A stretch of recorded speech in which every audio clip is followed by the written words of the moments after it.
Hello everyone, good evening to all of you. Welcome back to Bihar Adda 24/7 में आप सभी लोगों का बहुत बहुत स्वागत है। तो गाइस, जितने भी स्टूडेंट जो कि बिहार डीएलएड की एकदम बेसिक लेवल से यानी एकदम जीरो लेवल से तैयारी करना चाहते हैं, वो सभी लोग जो है इस सेशन में जुड़ जाइए, क्योंकि ये सेशन आप लोगों के लिए बहुत ज्यादा इंपॉर्टेंट होने वाला है। और हम लोग एक एक चीज पर बात करने वाले हैं कि अगर आप एकदम जीरो लेवल से तैयारी करना चाहते हैं, क्योंकि ऑब्वियस सी बात है कि जो भी स्टूडेंट जो कि 10+2 देकर आया है उसका अगर देखा जाए तो लेवल थोड़ा सा लो रहता है।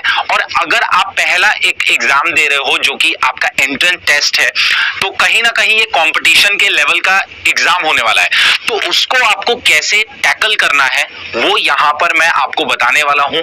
जो भी स्टूडेंट, चाहे इंग्लिश हो, मैथ्स हो, जीके जीएस हो, ये ऐसे सब्जेक्ट्स हैं जो आपने पढ़े तो हैं लेकिन आपको कभी भी एमसीक्यू बेस्ड का थोड़ा सा कहीं ना कहीं कॉन्फिडेंस नहीं रहता है, तो उस पर आज मैं यहां पर एक एक करके बात करने वाला हूं कि किस तरीके से आप लोगों को तैयारी करनी चाहिए अगर आप चाहते हैं कि बिहार डीएलएड जो है, जो कि 2024 में आपका होने वाला है, उसका अगर आपका एंट्रेंस टेस्ट जो है क्लियर हो तो किस तरीके से तैयारी करें। सबसे पहले मैं आप लोगों को ये बता देना चाहता हूं, ये हालांकि मैं बहुत सारे सेशंस इसके ले चुका हूं जिसमें कि मैं ये सारी चीजें डिस्कस कर चुका हूं कि कौन से सब्जेक्ट से कितने क्वेश्चन आने वाले हैं। तो यहां पर एक बार थोड़ा सा मैं आपको ओवरव्यू दे देता हूं। सामान्य हिंदी या उर्दू में से आपके 25 क्वेश्चन रहेंगे, गणित में से 25 क्वेश्चन रहेंगे, विज्ञान में से 20 क्वेश्चन, बाकी सारे 20 क्वेश्चन और रीजनिंग से 10 क्वेश्चन, कुल 120 क्वेश्चन 120 मार्क्स का रहेगा, नेगेटिव मार्किंग नहीं रहेगी। तो इस तरीके के पेपर को आप किस तरीके से तैयार करें वहां पर हम लोग थोड़ा सा आकर बात करने वाले हैं। सभी लोग बहुत ही ध्यान से यहां पर सुनेंगे। जितने भी स्टूडेंट जो कि थोड़ा सा कॉन्फिडेंट फील नहीं कर रहे हैं, ऐसा लग रहा है कि सर पता नहीं कैसा होगा एग्जाम, पहले तो मैं आपको बता दूं कि एंट्रेंस टेस्ट है, तो एंट्रेंस टेस्ट जो होता है वो थोड़ा सा उसका लेवल जो होता है वो उतना हाई लेवल नहीं होता है। तो आप अगर बेहतर तरीके से तैयारी करना चाहते हैं, हर सब्जेक्ट की मैं बात कर रहा हूं यहां पर, तो देखिए किसी भी सब्जेक्ट को आप पकड़ लीजिए, हर सब्जेक्ट में सेम स्ट्रेटजी आप रखेंगे, ठीक है। जैसे मान लीजिए फॉर एन एग्जांपल, क्योंकि मैं इंग्लिश पढ़ाने वाला हूं तो इंग्लिश को पकड़कर मैं आधार मानकर यहां पर बात करूंगा कि इंग्लिश सब्जेक्ट को जो बच्चा पढ़ना चाहता है, अब सिंपल सी बात है कि भाई बिहार का स्टूडेंट है तो उसकी इंग्लिश थोड़ा सा ऐसा माना जाता है कि हाँ इंग्लिश थोड़ा सा वीक होगी, ठीक है। या हो सकता है कि आपके बेसिक्स बहुत ज्यादा इधर उधर होंगे, मतलब बेसिक्स आपके क्लियर नहीं होंगे, ठीक है। पहली चीज ये। दूसरी चीज ये कि आपके बेसिक्स तो क्लियर हो गए लेकिन अभी भी ना क्वेश्चंस आपसे सॉल्व नहीं होते हैं। तो ये दोनों प्रॉब्लम्स को आप कैसे सॉल्व करोगे, कैसे रिजॉल्व करोगे, यहां पर ध्यान से सभी लोग सुनिए। सबसे पहले मैं आपको बता दूं, किसी भी सब्जेक्ट को आप दो पार्ट्स में डिवाइड करके पढ़ा करो, ठीक है। दो पार्ट्स में डिवाइड कर दो।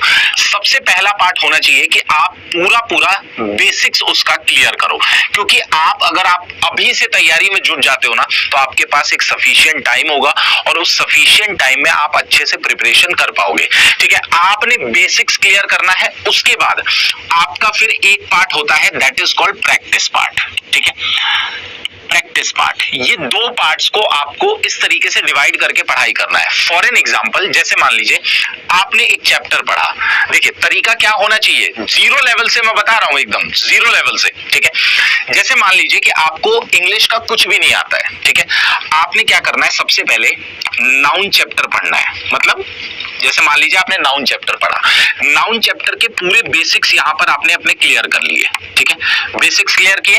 अब बेसिक्स जैसे ही आपका क्लियर होगा तो आप जो है क्वेश्चन लगाने के लिए फिर एकदम तैयार रहिए, ठीक है। अब आपको क्या करना है, फिर यहाँ पे नाउन के क्वेश्चंस उठाने हैं। अब हर चैप्टर को क्लियर करने के लिए मिनिमम अगर आप चाहते हो तो 75 क्वेश्चंस आप सॉल्व करो हर चैप्टर से, ठीक है, चैप्टर वाइज, ठीक है। अगर आप 75 क्वेश्चन सॉल्व करते हो तो इससे क्या होगा कि सबसे पहली चीज ये होती है फायदा कि आपका बेसिक्स क्लियर हो जाता है, आप क्वेश्चंस लगाना सीख जाते हो और साथ में जितना भी आपने नाउन चैप्टर में पढ़ा है ना वो सब कुछ आपको लर्न हो जाता है, क्योंकि बार बार आप नोट्स पलट पलट के चेक करते हो कि अच्छा इसमें ये था, इसमें ये लॉजिक लग रहा था, तो वो सारी चीजें आपकी क्लियर हो जाएंगी। सेम जैसे मान लो आप मैथ्स में ही कर रहे हो, ठीक है, मैं मैथ्स की बात करता हूं। जैसे मैथ्स में आपने प्रॉफिट लॉस पढ़ा, ठीक है, मैथ में आपने प्रॉफिट लॉस पढ़ा, ठीक है, प्रॉफिट एंड लॉस पढ़ा। अब प्रॉफिट लॉस पढ़ने के बाद आपने उसके 100 क्वेश्चंस प्रैक्टिस कर लिया।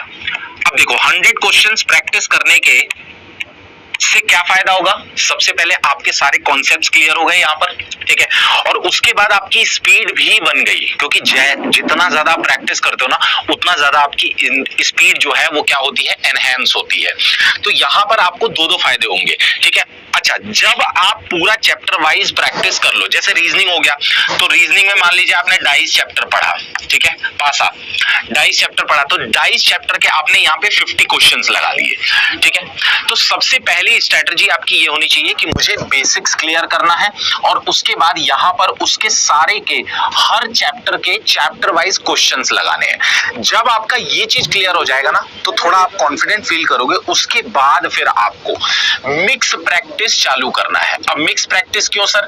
तो सिंपल सी बात समझिए कि आपके पेपर में ऐसा तो नहीं है ना कि आपका नाउन चैप्टर बता के देगा क्वेश्चन, तो आप मिक्स प्रैक्टिस करो। मतलब आप सारे ऑल चैप्टर्स की मिक्स प्रैक्टिस, जैसे 25 क्वेश्चन कहीं से भी इंग्लिश के उठा लिया आपने,